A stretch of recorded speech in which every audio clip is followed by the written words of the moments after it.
오늘부터 3주 동안 가정의 달을 맞이해서요, 가정에 대한 이야기를 좀 하려고 합니다. 오늘은 부모님 존경하는 효에 대한 이야기를 제가 할 수 있는 한 가장 편안하고 쉽게 하려고 하고요. 다음 주에는 말에 대해서, 마지막 셋째 주에는 사연에 대해서 말씀을 드림으로 좀 가정이 말씀 안에서 좀 잘 세워질 수 있는 그런 시간을 좀 가지려고 합니다.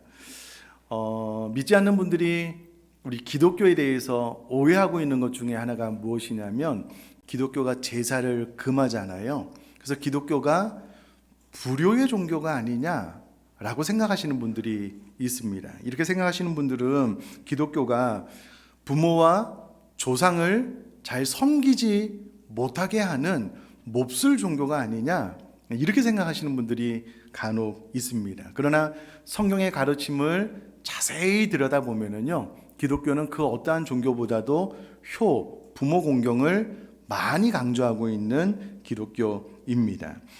여러분, 기독교가 효를 목적으로 하는 종교는 아닙니다. 그러나 효 이상으로 부모님을 잘 존중하여 섬길 것을 명령하고 있습니다. 오히려 그 어떠한 종교보다도 더 많은 부분을 부모 공경에 대해서 강조하고 있는 것이 성경이고 기독교입니다. 정말 그런가? 네, 정말 그렇습니다. 제가 두 구절만 찾아보면요, 잠언 30장 17절 말씀입니다. 아비를 조롱하며 어미 순종하기를 싫어하는 자의 눈은 골짜기의 까마귀에게 쪼이고 독수리 새끼에게 먹히리라. 여러분, 성경은요, 부모 공경을 제대로 하지 않는 이가 있다면 그의 눈은 까마귀에게 쪼이고 독수리 새끼에게 먹히리라 라고 엄중히 명령하고 있습니다. 좀 무서울 정도로 강조하고 있는 것이 부모 공경에 대한 명령입니다. 또 한 구절만 더 찾아보면요, 신명기 21장 18절로 21절까지 말씀입니다. 사람에게 완악하고 패역한 아들이 있어 그의 아버지의 말이나 그 어머니의 말을 순종하지 아니하고 부모가 징계하여도 순종하지 아니하거든 그의 부모가 그를 끌고 성문에 이르러 그 성읍 장로들에게 나아가서 그 성읍 장로들에게 말하기를 우리의 이 자식은 완악하고 패역하여 우리 말을 듣지 아니하고 방탕하며 술에 잠긴 자라 하면 그 성읍의 모든 사람들이 그를 돌로 쳐 죽일지니 이같이 내가 너희 중에서 악을 제하라. 그리하면 온 이스라엘이 듣고 두려워하리라. 아멘. 그럼 성경은 부모 공경에 대해서 부모의 말을 즐겨 순종하지 않는 자녀에 대해서 그 성읍의 모든 사람들이 그를 돌로 쳐 죽이라고 명령하고 있습니다. 그렇게 해서라도 반드시 그 성읍에 있는 모든 자녀들이 그 부모를 공경하는 것이 얼마나 귀하고 엄중한 하나님의 명령인지 알아야 된다라고 성경이 명령을 하고 있습니다. 그러니 기독교만큼 부모 공경에 대해서 엄중하게 명령하는 종교가 없을 것입니다. 그래서 기독교가 불효의 종교라고 하는 것은 오해 중에 오해입니다. 자, 그러면 성경은 우리 부모님에게 어떻게 어떻게 공경할 것인지 오늘 본문을 통해서 짧게 몇 가지를 알려주고 있는데요. 첫 번째, 부모 공경의 방법입니다. 그것은 부모님을 즐겁게 하라라는 겁니다. 근데 여러분, 오늘 본문을 가만히 보면은요, 그렇게 이야기를 해놓고 난 이후에 어떠한 설명도 없습니다. 그냥 명령입니다. 당연히 해야 되는 것은 자녀들이 부모님을 즐겁게 해드리는 일이다, 이렇게 말을 하고 있습니다. 이것은 마치 군인들이 돌격 앞으로 명령이다 그러면 그냥 순종해야 되는데 그 가운데 누구라도 왜요? 왜요? 이렇게 대답하는 군인이 있으면 다 죽는 것 아니겠습니까? 그런 어감입니다. 이것은 명령이다, 다른 이유가 없다, 그냥 그대로 순종해야 되는 것이다 라고 이야기를 하고 있습니다. 그럼에도 불구하고 굳이 한 가지 이유만 말하라면 저는 이 세상에 우리 부모님만한 분이 없기 때문이다 라고 말씀을 드리고 싶습니다. 가만히 생각을 해보면요, 우리 부모님만큼 우리 자식을 사랑하고 우리 자식을 위해서 그렇게 희생하신 분이 이 땅에 존재하지 않습니다. 저도 가만히 생각을 해보면 저희 어머님이, 제가 아버님도 많이 사랑하는데요, 어머님이 20대 초반에 결혼을 하고 형과 저를 낳고 난 이후에 어떤 인생을 살았을까 가만히 생각을 해보면은요, 그 이후로 온통 자녀를 낳고 자녀 돌보는 일에 전생일을 다 들이셨던 것 같아요. 맛있는 거, 여행, 거의 꿈에도 생각해 보지 못하고요, 오롯이 자녀들 키우는 일에 전생일을 다 드렸던 우리 부모님의 삶이 머릿속에 그려집니다. 우리 부모님에게 있어서 자식은 전부인 것 같아요. 어떤 이유도 필요 없는 무조건적인 사랑을, 희생을 베풀 대상인 것이지요. 혹 어떤 부모님은 내 인생도 중요하다라고 말씀을 하시는 분들이 계시겠지만, 그러나 그 마음 중심을 깊이 들어가 보면 그래도 그 마음 끝자락에 혹은 그 마음 중심에 자녀들이 깊이 남아있는 것이 우리 부모님입니다. 그래서 성경은 내 부모를 즐겁게 하라, 너 낳은 어미를 기쁘게 하라, 자녀는 부모를 당연히 즐겁게 해드리는 것이 의무이다 라고 명령을 하고 있습니다. 어떤 목사님의 설교를 보다 보니까 오해라는 글이 있더라고요. 저도 마음에 좀 울림이 있어서 제가 옮겨왔는데요, 한번 읽어볼게요. 어머니 몸은 절대 아프지 않는 어떤 특별한 몸인 줄 알았습니다. 어머니는 어렸을 때부터 아무 꿈도 품은 적이 없는 줄 알았습니다. 어머니는 새벽에 일찍 일어나고 늦게 잠드는 것을 좋아하시는 줄 알았습니다. 어머니는 특별히 좋아하시는 음식이 한 가지도 없는 줄 알았습니다. 어머니는 친구가 한 사람도 없는 줄 알았습니다. 어머니는 얼굴이 고와지는 것과 멋진 옷을 입는 것에는 전혀 관심이 없는 줄 알았습니다. 어머니는 우리가 전화를 길게 하는 것을 좋아하시지 않는 줄 알았습니다. 어머니는 언제까지나 우리 곁에 계실 줄 알았습니다. 우리 아버지는 단 하루도 쉬는 것을 좋아하지 않는 줄 알았습니다. 아버지는 웃는 걸 모르시는 줄 알았습니다. 아버지는 안주머니에는 늘 돈이 얼마쯤은 들어있는 줄 알았습니다. 아버지는 좋아하는 운동도 취미도 없는 줄 알았습니다. 아버지는 우리가 하는 말을 귀담아 듣지 않으시는 줄 알았습니다. 아버지는 아무리 깊고 험한 길을 걸어가도 조금도 두려워하지 않는 줄 알았습니다. 아버지 눈에는 눈물이 한 방울도 없는 줄 알았습니다. 아버지는 오래 사실 줄로 믿었습니다. 저도 이 글을 읽고 나서 많은 부분, 나도 우리 부모님께 오해하는 부분이 있었구나라고 생각을 해보게 되었습니다. 어렸을 때 우리가 잘 아는 것처럼 우리 부모님들은 큰 산이셨던 것 같아요.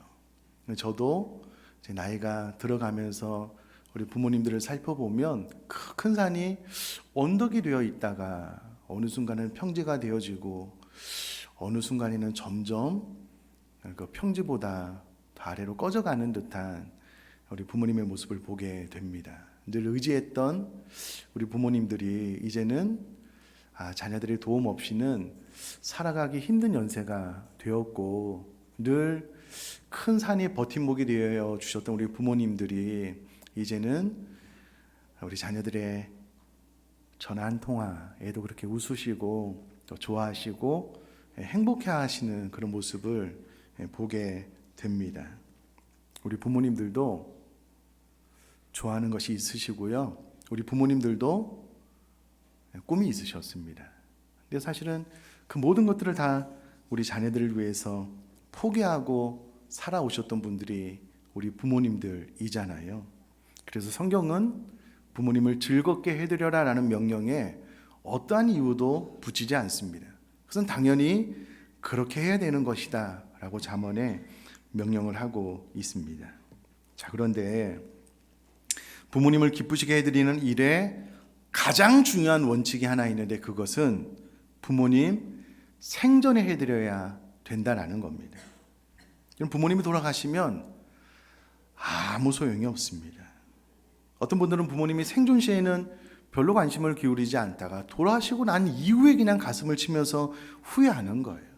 그렇게 큰 무덤을 만들고 그렇게 큰 비석을 세우고 그렇게 열심히 제사를 드려본들 돌아가신 부모님을 향하여 그게 어떤 의미가 있는 것입니까? 아무 의미가 없잖아요. 그래서 여러분, 효도는 우리 부모님이 살아계실 때에 생전에 해드려야 되는 것이 맞습니다. 그러면 오늘 본문에 내 부모를 기쁘게 하라라는 말 안에는 부모님 생전에 즐겁게 해드리라라는 의미가 포함이 되어져 있습니다. 또 이 말에는 그렇기 때문에 기회가 있을 때마다 부모님 공경을, 효를 실천하고 이루라, 그런 의미도 포함이 되어져 있을 것입니다. 중국 문헌 한시외전에 나오는 글입니다. 아마 잘 아실 텐데요. 나무는 고요하고자 하나 바람이 멈추지 않고 자식이 효도하고자 하나 어버이가 기다리지 않는다. 우리 인생은 좀처럼 우리 뜻대로 잘 되지 않는 것 같습니다. 이제 좀 철이 들어서 또 경제적으로 조금 여유가 생겨서 우리 부모님께 이제 효를 좀 다해야 되겠다라고 생각을 하는 그 순간 우리 부모님들이 우리 곁에 계시지 않는 거예요. 우리를 기다려 주실 만한 여력이 없으신 것이죠.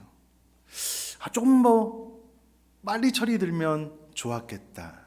조금 더 경제적으로 조금만 더 안정적이었으면 더 잘 효도할 수 있었을 텐데, 그런 효도를, 그런 마음을 가지고 후회할 때가 있잖아요.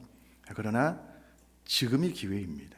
혹 우리 부모님이 내 곁에 아직 살아서 함께하고 계시다면 지금이 이 효를 실천할 수 있는 최고의 기회라는 겁니다.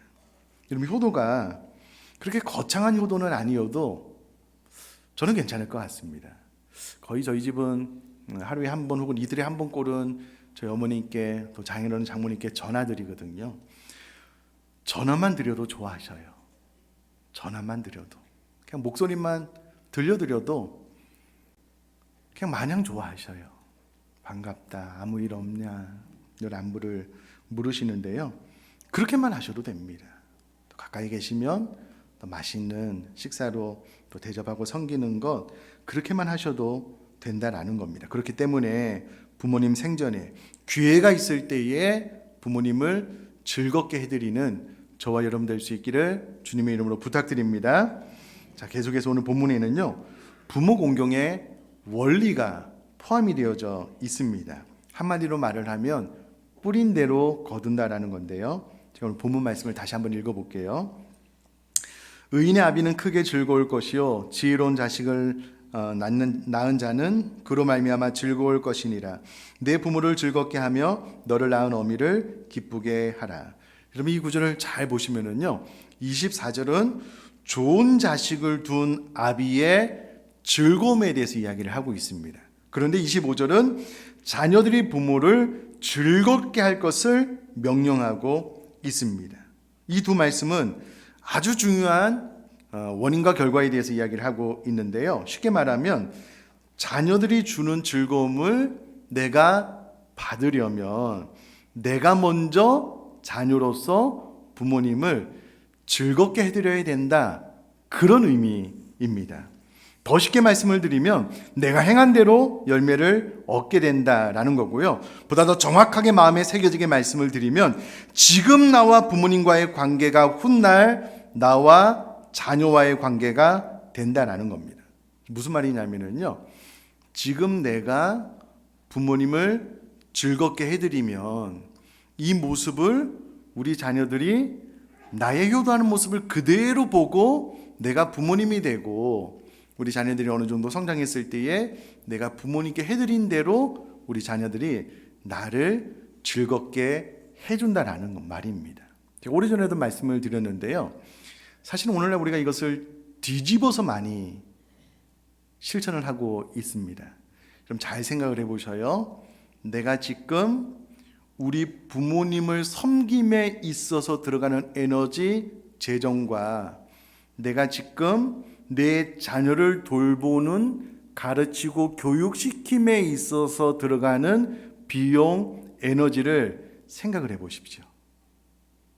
그럼 자녀들 학원비로 막 수십만 원, 수백만 원이 나가지 않습니까? 그런데 우리 부모님을 섬김에 있어서는 소홀한 거예요. 자, 그러면 우리 자녀들이 내가 지금 하고 있는 것을 그대로 보고 자라나서 우리가 나이가 많이 든 부모가 되고 우리 자녀들이 지금 우리들의 나이가 되면은요, 어떻게 할까요? 똑같이 하겠죠. 우리에 대해서는 용돈도 작게 주고 소홀하게 대하면서 지 자식에 대해서는 수십만 원, 수백만 원을 그냥 쏟아 부을 겁니다. 왜 그러냐면 우리가 그것을 보여줬기 때문에 그래요. 우리가 지금 그렇게 살기 때문에 그렇습니다. 그냥 다른 생각할 것 없고요. 이 성경이 말하는 원리를 그대로 이해를 하신다면, 아, 지금 내가 부모님을 섬기는 모습이 훗날 우리 자녀가 나를 섬기는 모습과 똑같겠구나, 이렇게 생각하시면 됩니다. 나는 부모님께 소원했는데 우리 자식은 나한테 그렇게 하지 않겠지? 착각입니다. 어리석은 생각입니다.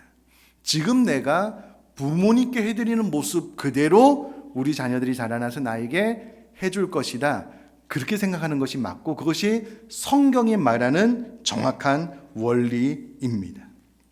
제가 이 원리를 잘 알기 때문에 저는 지난 월요일에요, 저희 어머님은 경남 김해에 계셔서 제가 자주 전화를 드리는데 어머니 너무 죄송해요. 제가 휴가 때 꼭 찾아뵐게요. 죄송해요. 말씀을 드리고 저기 장인어른 장모님이 금산에 계신데 몸이 되게 좀 안 좋으셔요.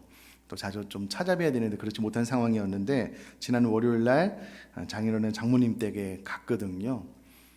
참 감사한 것은 제가 아들에게 야 갈래 말래, 학교 일이 또 좀 바빠가지고 그랬더니 같이 가겠대요. 고맙다. 너는 가는 것만 해도 효도다. 그리고 나서 제가 제 아내랑 장인어른 장모님께 어떻게 효도하는지를 다 보여줬습니다. 가기 전에요, 물김치랑 반찬 이만큼 사고요, 아버님 어머님 냉장고에 가득가득 채워놓을 거 다 준비하고 가서 집안 청소하고 싱크대, 화장실 뭐 고장난 거 또 이렇게 철물점 가서 아저씨 모셔서 다 고치고 집 청소하고 그 모든 것들을 다 보여주고 데리고 왔습니다.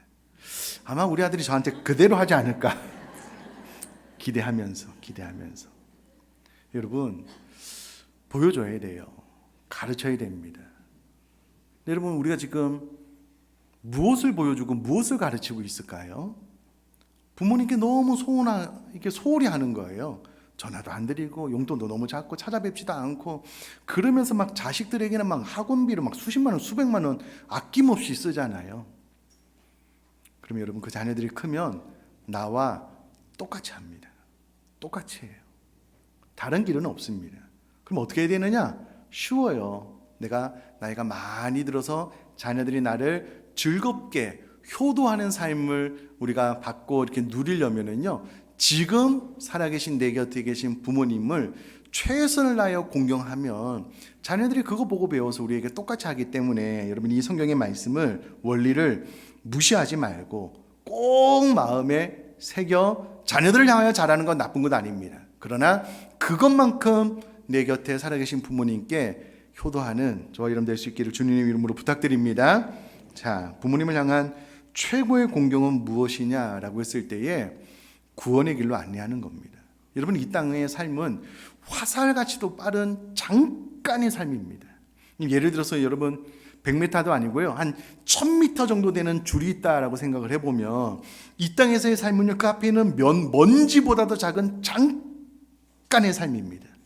이 잠깐의 삶을 살아가는 동안에 부모님께 좋은 집도 해드리고 좋은 음식도 차려드리고 하는 거 참 귀한 일입니다. 그러나 영원히 사시지 않잖아요.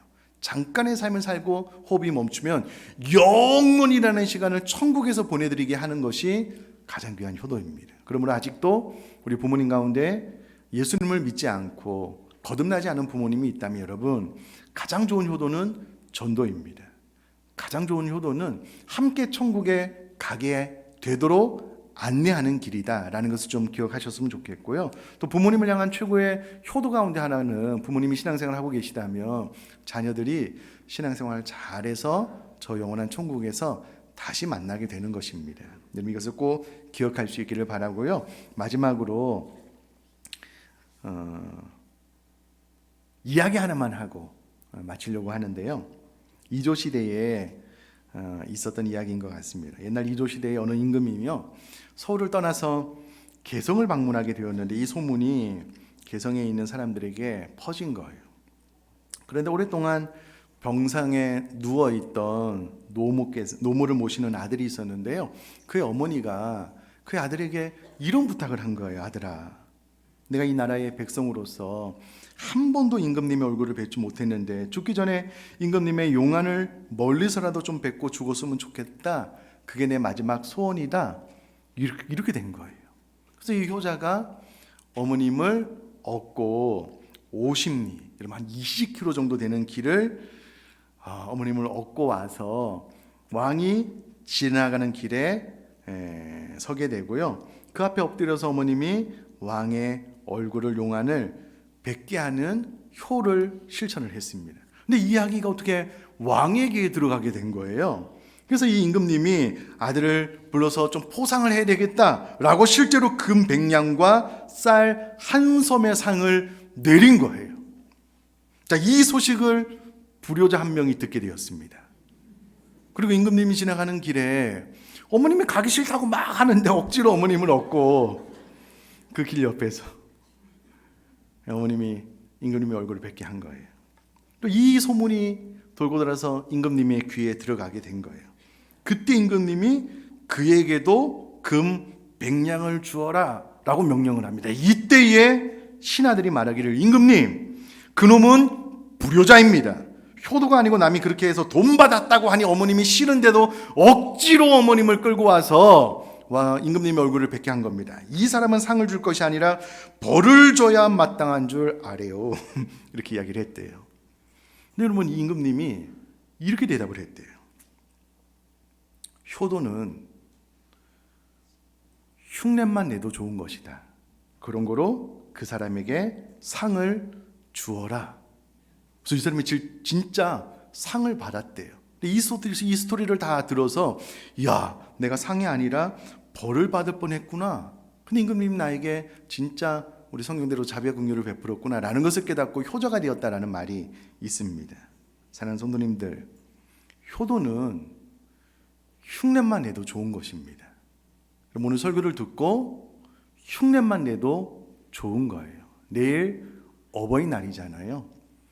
좀 찾아뵙고 전화도 드리고 용돈도 드리고 식사도 대접하고 흉내만 내도 좋은 겁니다. 자, 이때 우리 부모님들 잘 들으십시오. 야, 너 어제 목사님 설교 듣고 그냥 흉내만 내는 것이지? 이렇게 하지 마셔요.